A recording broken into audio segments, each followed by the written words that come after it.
Hello guys, welcome to my vlog. तर आज आहे संडे आणि तुम्ही बघू शकता खूप पाऊस पडतोय. आपण जात आहोत, संडे आहे म्हणून फिश घ्यायला. तर आपण कुठे जातोय? आपण जात आहोत पापडी मार्केट, जे आहे वसई वेस्टमध्ये. तर चला बघूया. तर आता आपण पोचलेलो आहोत मार्केटमध्ये, तुम्ही बघू शकता. तर ना इथे सुरुवातीलाच भाजी मार्केट आहे. जर ज्यांना भाज्या वगैरे घ्यायच्या आहेत तर ते घेऊ शकतात. आणि भाजी मार्केट संपला की लगेच त्याला लागूनच फिश मार्केट आहे. तर हे खूप मोठं फिश मार्केट आहे. मला पूर्ण तर कवर करता आलेलं नाही आहे, पण मी काही फिश घेतल्या ह्या मार्केटमधून ते तुम्हाला दाखवते.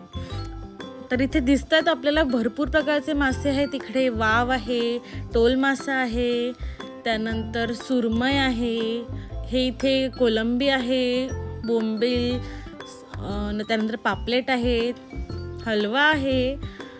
तुम्हाला इथे भरपूर व्हरायटीचे मासे मिळून जातील, तुम्ही कधीही या.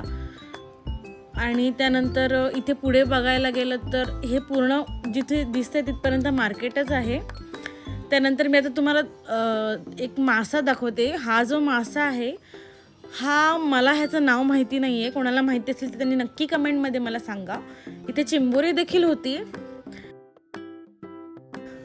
तर आज शिरताना सुरुवातीलाच या काकी बसतात. आम्ही नेहमी ह्यांच्याकडूनच फिश घेतो. ह्यांच्याकडे खूप फ्रेश फिश असते. आणि त्यांनी ही सुरमई जी आहे ते आम्हाला 3 पीस सांगितलेले होते 500ला. मग त्याने नंतर 400मध्ये देऊन टाकले. तुम्ही इथे येऊन बार्गेनिंगसुद्धा करू शकता, पण नेहमी तुम्हाला यांच्याकडे फिश यायची ताजीच मिळणार आहे. आणि त्यानंतर ह्यांच्याकडून आम्ही वाव मच्छी देखील घेतली व टोल देखील घेतला. तर तुम्ही बघू शकता ही मच्छी आम्ही घेतलेली आहे. तर ह्याची रेसिपी मी पुढच्या ब्लॉगमध्ये टाकणार आहे. Thanks for watching.